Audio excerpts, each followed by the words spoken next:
president of Columbia, and I said, I'm going to leave. And he said, that's the biggest mistake of your life. From the outside, Paul Simon and Art Garfunkel looked inseparable. Two boys from Queens whose voices blended so perfectly, it felt like destiny. But harmony can hide tension, and their story was never as smooth as the music that made them legends. Long before stadiums, Grammys, and global fame, their friendship carried invisible bruises, small insecurities, quiet comparisons, and wounds that formed long before either understood how fame amplifies everything. What began as a childhood bond, built on curiosity, slowly evolved into something more fragile. Praise flowed unevenly, ambitions clashed, and the differences that once seemed harmless began shaping the men they would become. When success finally arrived, it didn't unite them. It exposed every buried crack. The world heard flawless harmonies, but behind the microphones, two very different hearts struggled to stay aligned. Their story started in a noisy Queens school auditorium, where fourth grader Art Garfunkel stunned the room. With a voice that felt far too pure for his age, Paul Simon watched from across the stage, admiring him, competing with him, and wanting to match what came so naturally to his new friend. They bonded quickly, spending afternoons harmonizing along sidewalks, studying the Everly Brothers, and discovering the thrill of blending two voices into one. Yet beneath the laughter and shared dreams was an imbalance neither acknowledged.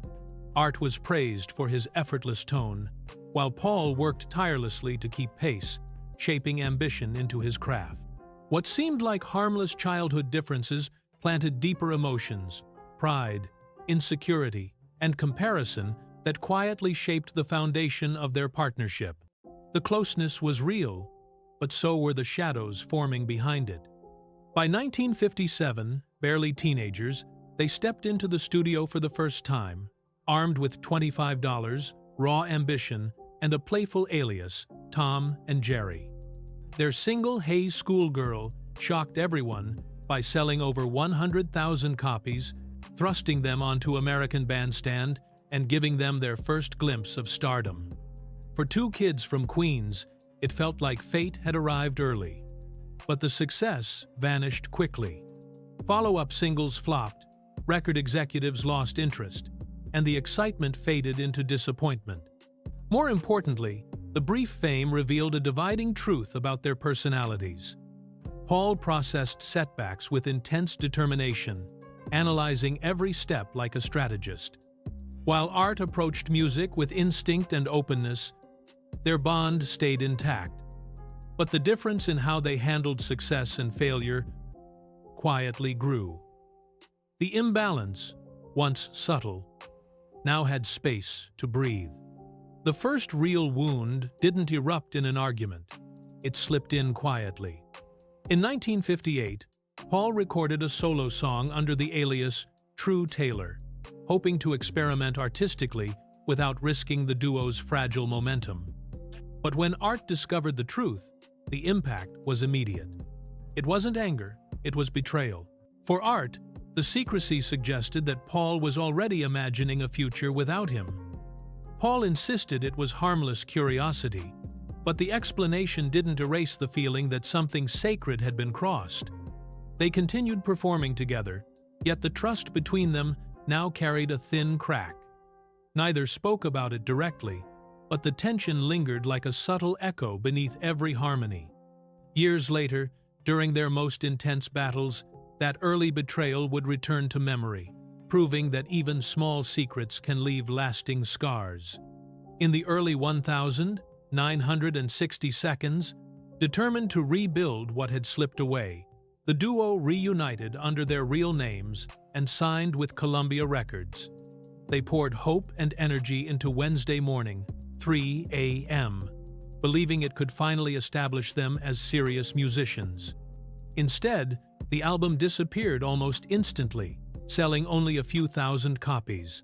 The failure didn't break them, it scattered them.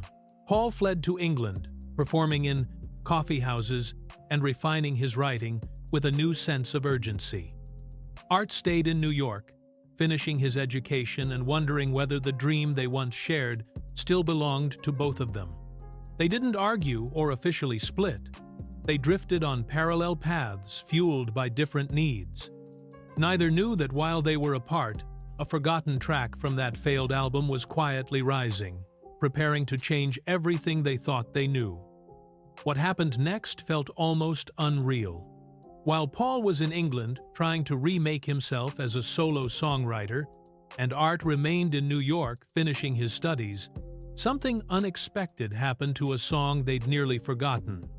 A Boston DJ began playing "The Sound of Silence" from their failed album, and college students latched onto it instantly. The track spread through campuses like a secret message, gaining momentum none of them could see coming. Then, Columbia producer Tom Wilson made a bold move. Without telling either of them, he hired session musicians to overdub electric guitar, bass, and drums onto the track, transforming the quiet folk ballad into something sharper and haunting. When Paul heard the remix, he was stunned, even irritated. But it didn't matter. The song raced up the charts, reaching #1. Suddenly, the duo who had quietly drifted apart were famous again and forced back into each other's orbit in a way neither had prepared for. With The Sound of Silence skyrocketing, Paul raced back from England, leaving behind the life he'd built and the woman he loved. Columbia demanded a follow-up album immediately, and within weeks he and Art were back in the studio, recording Sounds of Silence at breakneck speed. Success pushed them forward, but it didn't heal the tension underneath. Much of the album's material came from Paul's solo writings, leaving Art feeling more like a guest than a partner in the creative process. Audiences adored their sound, but behind the scenes, the balance was shifting. Paul was becoming the architect, the writer, the strategist. Art, with his soaring vocals, became the voice that carried the songs into people's hearts. Yet he contributed fewer decisions. As the album soared up the charts, their roles crystallized, one leading, the other following. And that silent imbalance would only deepen as the fame grew louder. By the late 1960 seconds, Simon and Garfunkel were no longer just rising musicians. They were the poetic voice of a generation wrestling with change. Their concerts filled college auditoriums, their records climbed the charts, and their image as reflective, mysterious artists made them icons. But while the world saw unity, inside the partnership the tension was thickening. Art's voice drew admiration everywhere they went, and crowds often cheered loudest for him, unaware of the delicate wound it reopened in Paul. Paul wrote the lyrics, shaped the arrangements, agonized over every detail, yet he often stood in the background while Art bathed in applause. Art didn't seek the imbalance, he simply stepped into the role naturally. But for Paul, the dynamic stirred a familiar emotion, the fear of being overshadowed. As the spotlight grew brighter, their differences grew sharper, setting the stage for deeper fractures ahead. When they began work on Parsley, Sage, Rosemary, and Thyme, Paul assumed near total control in the studio. Every guitar line, every harmony, every subtle shift in tone passed through him before anyone else. He wasn't being difficult, he was driven, obsessed with crafting something meaningful, but the intensity created distance. Garfunkel, often waiting in the control room, sensed his role shrinking, even as his voice remained the centerpiece. Critics praised their evolving sound, but the process behind it was anything but harmonious. Recorded line by line, harmony by harmony, the sessions became battles of patience and ego. Art admired Paul's genius, yet he also felt increasingly excluded from the creative decisions that shaped their future. The more Paul refined, the more Art drifted emotionally. What they once created side by side now felt like a one-man vision carried by two voices. And deep down, both knew it wasn't sustainable. Director Mike Nichols changed their lives with a single request. He wanted their music for The Graduate. At first, Paul hesitated, worried it would feel like commercializing their art. But Nichols's passion eventually convinced him. Touring kept Paul from writing all the promised songs, yet one unfinished idea stood out: an early version of Mrs. Robinson. That song became the heartbeat of the film, propelling the duo into a new era of celebrity. Their fourth album, Bookends, followed soon after, capturing the restlessness and uncertainty of the era with uncanny precision. But, behind the acclaim, something was shifting. Paul battled writer's block and perfectionism, spending endless hours refining ideas. Art, meanwhile, received glowing praise for his vocals, particularly on emotional tracks that highlighted his strength. Fame elevated them, but it also sharpened every insecurity. What the world praised as brilliance was already becoming the pressure neither could outrun. When Bookends arrived in 1968, it seemed like the duo had reached artistic perfection. The album captured the confusion of a changing America, songs about searching, aging, losing direction, and audiences felt every note. But the creation of that masterpiece pushed Paul Simon to his limits. Writer's block struck hard, leaving him agonizing for days over a single verse, rewriting lines until dawn in a battle with himself. Art, meanwhile, delivered some of the most celebrated vocals of his career, stepping into the emotional center of songs Paul had spent years shaping. Critics praised Garfunkel's clarity, his control, his ability to turn Paul's words into something transcendent. The applause grew louder for Art, and though he never sought it, it stirred something painful in Paul. Childhood insecurities resurfaced, echoing old comments that Art had the finer voice. While audiences heard harmony, behind the scenes their friendship was thinning, stretched by pressure neither fully understood. Success, especially on the scale they were experiencing, acted like a magnifying glass. Every small slight, every overlooked detail, every private insecurity suddenly carried the weight of millions of eyes. Paul felt the strain most intensely. He was the songwriter, the architect behind every chord and phrase, and yet the public often celebrated Art as the face and voice of their music. That imbalance wasn't Art's doing, but it rested heavily on Paul, stirring memories he had tried to bury. His mother's old remark that Art possessed the fine voice returned to haunt him. Art, meanwhile, sensed the tension but didn't know how to ease it. He admired Paul's talent deeply and wanted their work to reflect, both of them. But even when he tried to shrink back, the spotlight found him anyway. What began as childhood comparison had now grown into a silent, widening rift between two men standing on the same stage. As the late 1960 seconds unfolded, the duo's fame soared to breathtaking heights. Their music became the emotional soundtrack of a generation grappling with war, change, and uncertainty. Yet the bigger they became, the harder it became to protect the fragile bond at the center of it all. Touring was relentless. Interviews blurred together. Expectations from the label grew heavier.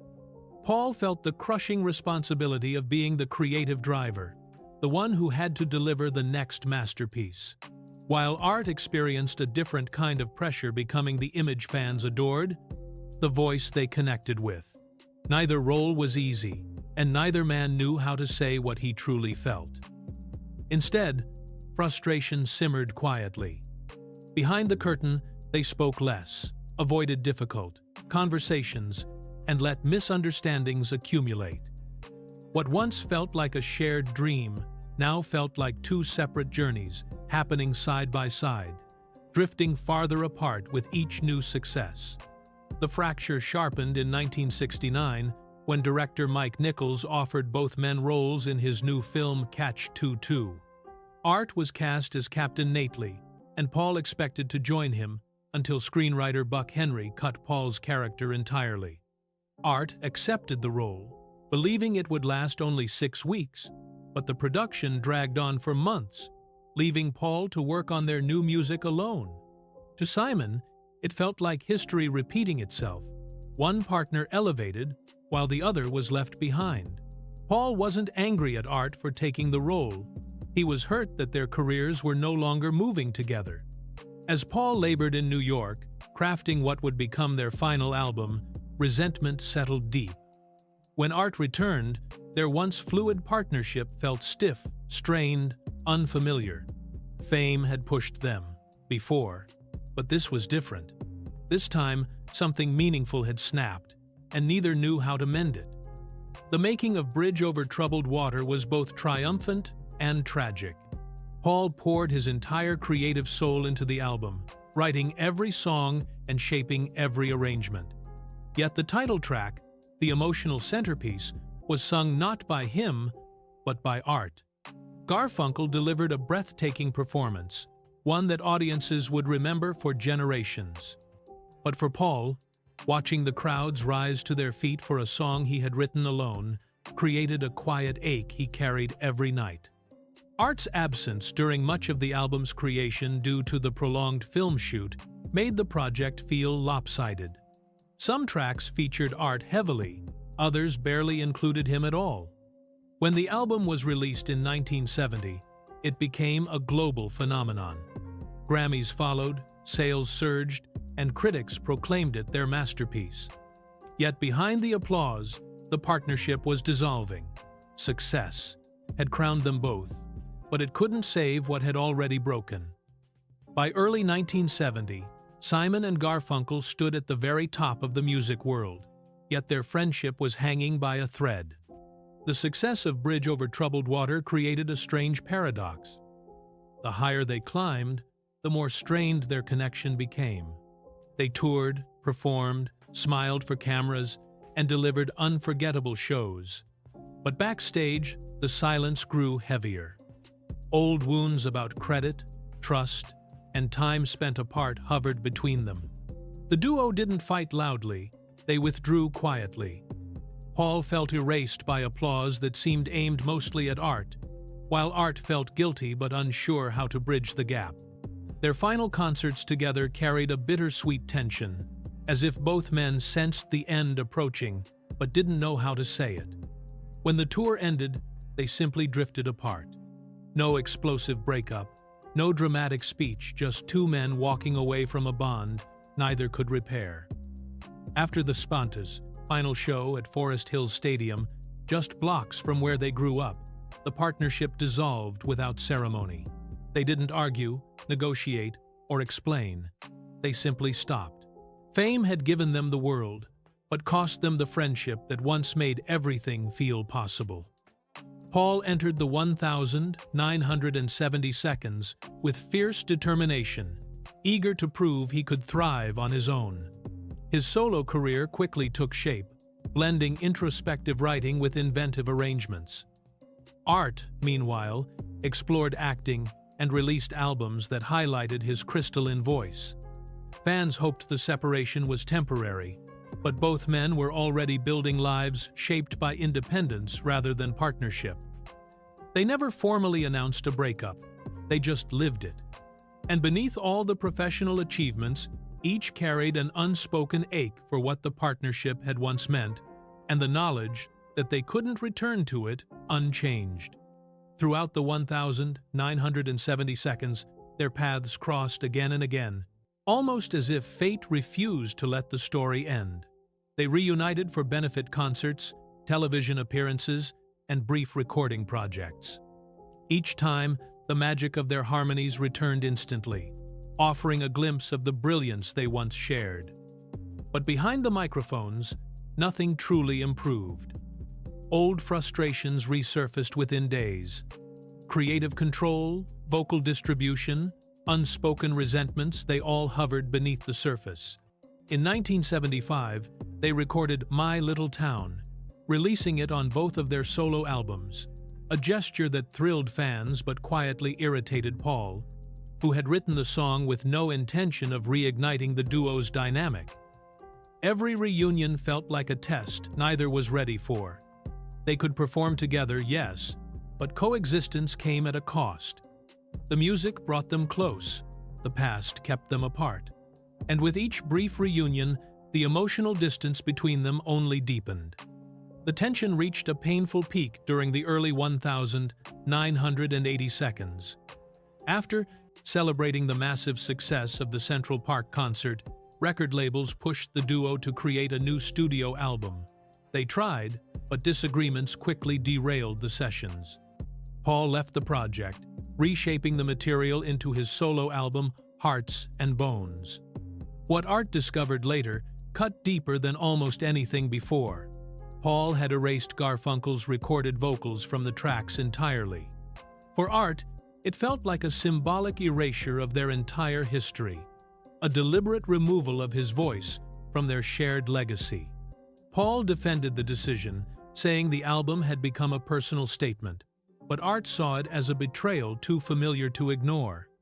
This episode hardened the fracture between them. After years of silent wounds and unresolved tension, this moment made reconciliation feel almost impossible.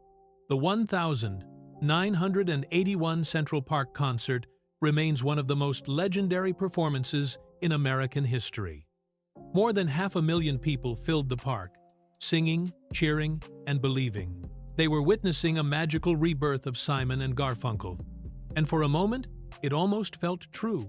Their voices blended with the same power they had as teenagers, and fans felt a wave of nostalgia and hope. But backstage, the illusion crumbled. They barely spoke between rehearsals, navigated disagreements with careful distance, and avoided the deeper conversations both knew were necessary. The success of the concert brought money, fame, and renewed public pressure, but it didn't bring peace. Instead, it spotlighted the emotional gap they had carried for decades. They completed the tour out of obligation, not harmony, and when it ended, they retreated again. The world saw unity. The truth was two men performing through heartbreak. The 1981 Central Park concert became one of the most iconic live performances in American history, drawing more than 500,000 people into a single sea of voices, nostalgia, and hope. On stage, Simon and Garfunkel looked harmonious, almost as if time had folded back to their early days in Queens. Fans felt they were witnessing not just a show, but a rebirth proof that the duo could overcome anything. And for a brief moment, the music made that feel true. Their voices blended with the same haunting precision as always, reminding the world why they mattered. But behind the curtain, the illusion unraveled quickly. The pair barely spoke off stage, navigating rehearsals with cautious politeness. Old tensions resurfaced in small disagreements about arrangements, pacing, and control. They traveled separately, avoided deep conversations, and treated the reunion as a professional obligation rather than an emotional one. The concert revived their legacy, but not their friendship. What the world saw was unity. What they lived was distance. The 1990 seconds began with a symbolic moment, when the duo stood together at the Rock and Roll Hall of Fame, celebrating their place in music history. Art expressed gratitude for Paul's role in his life, but Paul's half-playful, half-barbed response hinted at unresolved emotions that still lingered. They reunited again in 1993 for a major tour that drew enormous crowds across Asia, Europe, and the United States. Musically, they were still flawless. Their harmonies slipped into place with the ease of breathing, but emotionally, very little had changed. Conversations remained shallow, their interactions measured. Every attempt to rekindle warmth collided with the weight of old misunderstandings. They operated like two veterans who respected each other's skill but no longer shared the same emotional space. The decade was marked by moments of public togetherness and private unease, proving that time could soften certain wounds but not erase the complicated history that shaped their bond. In the early 2000s, promoters convinced them to reunite for one more major tour. The result was the celebrated Old Friends Tour of 2003, a massive success that filled arenas and revived interest in their music worldwide. They followed it with an even larger European tour in 2004, closing with a historic free concert in Rome attended by more than 600,000 people. From the outside, it looked like a glorious final chapter, but behind the scenes, the same distance persisted.